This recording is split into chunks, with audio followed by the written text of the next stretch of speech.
So over the last few days and weeks, the New York Giants have gone through OTAs, which is the first time everyone on the team is together doing football activities on the field. So it's a step up from rookie minicamp, which consists of only the rookies, obviously. And even though people want to say there is not too much competition, really ever since the Giants front office made the move to trade up and get Jaxson Dart, there has been that elephant in the room of the battle between the two quarterbacks. Really the three quarterback additions of Russell Wilson, Jaxson Dart, and then also Jameis Winston from the Cleveland Browns. Obviously Russ is going to be the starter, but you gotta believe with him having a short-term deal that the leash is short, so there really is and will continue to be a ton of competition throughout the rest of this offseason. And we all know the coaching staff wants this team to win this season. Their job is kind of on the line. I'm not saying the Giants have to be a playoff team, but people desperately want to see improvement out of this football team, however it may come. But yeah, Russell Wilson and Dart are teammates, but at the same time, they are competing against one another, and so far the battle has been intense. We've seen great things from both guys, and I want to talk all about it, as well as other news going on with the Giants right now, developments, and also player interviews. We have so much to get to. But before I do begin, I would really appreciate it if you would drop a like and subscribe. It only takes 5 seconds, plus you can always change your mind. We are on the road to 60,000 subscribers, and with your support, I believe that we can get there super fast. Alright, so recently Russell Wilson took the podium and spoke for a bit about his relationship with Jaxson Dart, how OTAs have gone, and also what went through his mind when the Giants decided to move up and take Dart, even with them already having him and Winston in the room. Here's what he said. What was your reaction to them trading up and getting Jaxson and just... Yeah, Jackson's been great, man. He's a great worker, great teammate. We're having fun, all of us. We have a really good quarterback room. Guys are so focused and working diligently every day. He's going to be an extremely good talent, and everything else, throughout his career. Does it change anything for you, having a first-round pick in the room with you?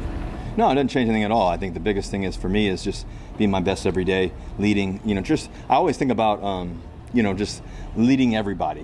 Just leading every room, every moment, every time I get step on the white lines, and the opportunity of that. We had a great dinner the other night. All the guys, all the O linemen and quarterbacks and running backs together. We just had a good time, just tons of laughs and good time together. So, just I think the fellowship of it all is the best part right now. So yeah, there does not seem to be any bitterness or even anything close to it from Russ. He is ready for this new opportunity. He's been getting to work, and he's not against being a mentor and helping Jaxson Dart out as well. Russ, just in general, more than on the football field, is just a good guy and a good teammate, a good presence in the locker room. I always felt like he got some unnecessary slander. Obviously his production has not been as good since his prime, but he still is a solid player, and he's looking to bounce back. He had a winning season in Pittsburgh. He's going to try to continue that in New York. Today at OTAs, we got to see both Russ and Dart out there bouncing around and making throws. You could see the good vibes just based on everyone's body language. There's like a sense of both intensity and joy at the same time.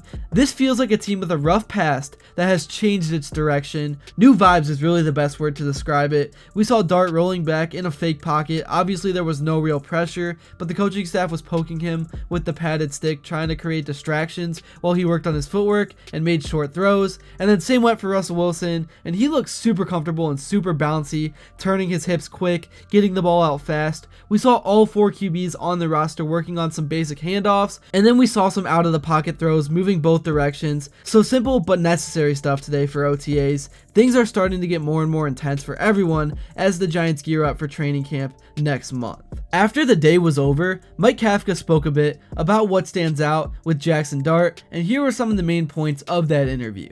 Can you talk us through your evaluation, your touch points, whatever, with Jaxson Dart? Yes. So, throughout the whole process, evaluating the quarterback prospects, obviously Jaxson was one of them and a guy that we're really excited about. But yeah, being in there for the 30 visits, combine, kind of being around in there and just watching him operate there. Get him on Thursday, had a private visit with him. It was a very thorough process.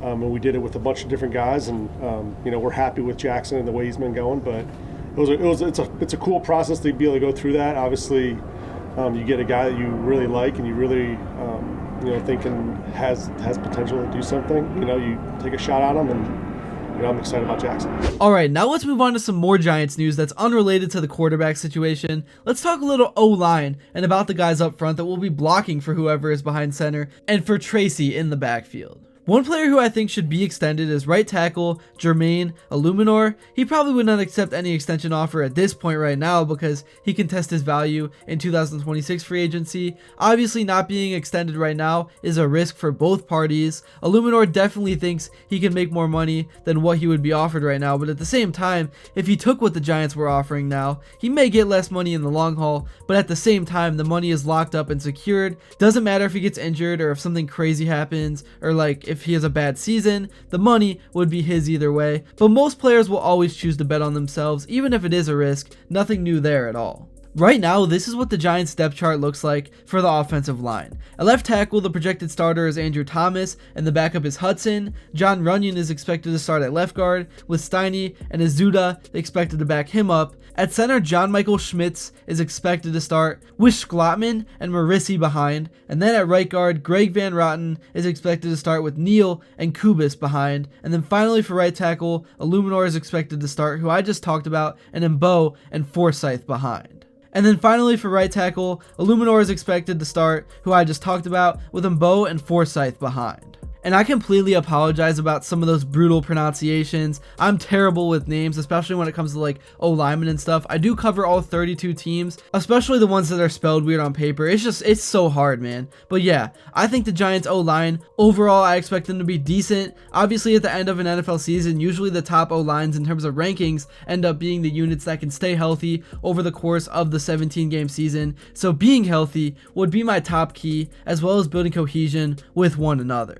Alright, moving on, getting back to contract extension talks, another player that I think would be good to extend is Wan'Dale Robinson. This would be kind of a risk-averse move for the Giants. You're trying to get value in case he does break out. This is a guy that really, if we are being completely honest, has not lived up to being a second-round pick, but if the Giants extended him, that could give him a sense of closure that the team believes in him. He could then just focus on football, and I mean, across all sports, sometimes we do see that. When guys get locked up and can just focus on the game without worrying about their future, sometimes that is when a young player takes off, but at the same time, I've seen it be the opposite as well. Robinson himself actually spoke to the media recently following OTAs, so let's take a look at some of the best things that he said. How's it been trying to build chemistry? Obviously, you just talked to us about, you guys throwing together, getting to know you guys. How is that chemistry process going for you with him? Oh, it's been great. I mean, ever since he came down to Atlanta to throw with us in the offseason, it's just been going up ever since then. And each and every day, just trying to build more and more and just continue to grow out there on the field.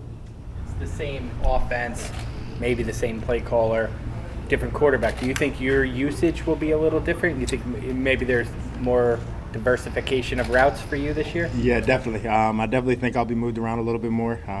Might be outside a little bit more, get some deeper shots down the field. But at the end of the day, it's just going to continue to get open and just be a valuable target for our quarterbacks. That's really all I got for this video. Thank you all so much if you made it to this point. Let me know how you are feeling about the Giants in this quarterback competition right now, and if there's any players that you think the Giants should extend early to get value. And also let me know what videos you would like to see next, whether it's the Giants or other teams. I'm all ears. Thank you all so much for your continued support, and until next time, I will see you all later.